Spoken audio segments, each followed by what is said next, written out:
Universitas Mahasaraswati Denpasar terus bergerak melahirkan guru besar tiap tahun.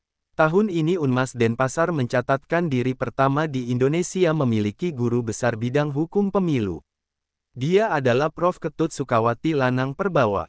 Lanang Perbawa bersama 4 guru besar lainnya Prof. I. Putu Sujana, Prof. Ida Ayu Made Sriwidi Astuti, Prof. I. Gusti Agung Gede Eka Martiningsi dan Prof. Desak Putu Eka Pratiwi dikukuhkan Kepala Ildikti 8 wilayah Bali dan NTB, Dr. IGLB Eratodi didampingi Rektor Unmas Dr. Imade Sukamerta, Jumat tanggal 7 Maret tahun 2025.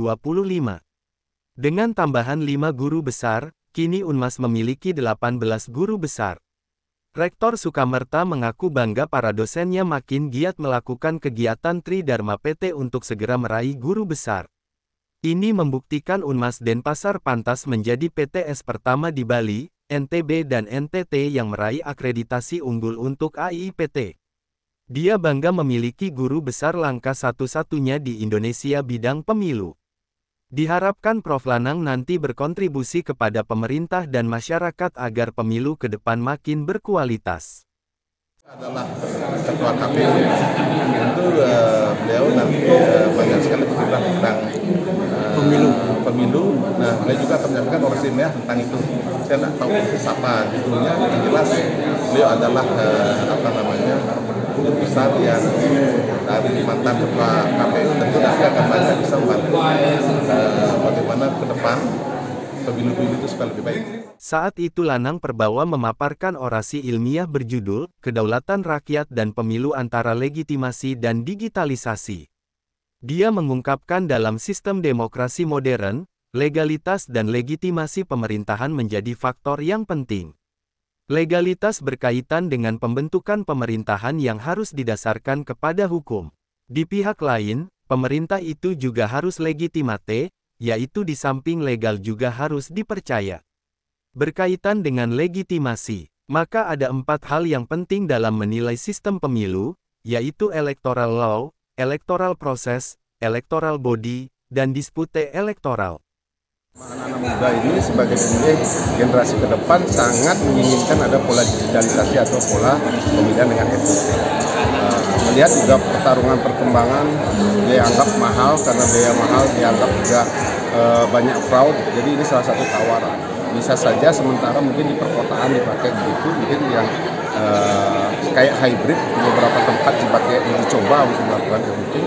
Kemudian di tempat lain yang kira-kira belum siap untuk itu, di 2009 ke depan ya, bisa menggunakan masih tetap manual. Karena ini sekali lagi yang sangat terpenting urgent ketika kita menawarkan voting adalah security crime atau security cybernya. Bagaimana menjaga bahwa keamanan alat maupun keamanan cyber ini.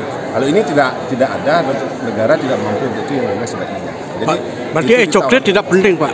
Kenapa? E-coklat tidak penting lagi kalau udah e-voting. E-voting ini mempergunakan alat untuk pemilih nyoblosnya, tidak lagi nyoblos. Jadi kalau pemilih tetap berjalan sebagai manusia, tapi e-votingnya ada alat nyoblos, bisa menggunakan mesin komputer, bisa menggunakan internet. Sementara itu Majelis Kehormatan Mahkamah Konstitusi Profesor Dewa Gede Palguna mengakui Unmas mengukir sejarah sebagai perguruan tinggi pertama di Indonesia memiliki guru besar bidang pemilu. Hal ini pas disandang Lanang Perbawa karena selain sebagai akademisi juga sebagai pelaku penyelenggara pemilu karena pernah duduk di komisioner KPU Bali. Dengan demikian ilmunya sangat diperlukan oleh daerah dan pusat. Dan itu akan sangat lebih efisien dan jauh lebih murah.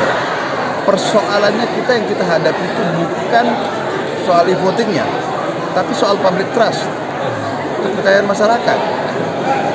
Selama kepercayaan masyarakat bahwa pemilu kita belum bebas dari kecurangan, nah itu yang akan jadi soal buat kita. Jadi bukan soal ininya. Nah, kalau e-voting itu bisa menjanjikan bukan sekadar efisiensi, tetapi juga bisa menekan semaksimal mungkin terjadinya pelanggaran pemilu dan kecurangan pemilu, saya kira e-voting itu akan sudah diterima. Dan sebenarnya sudah banyak dipraktikkan itu. Su Echa melaporkan.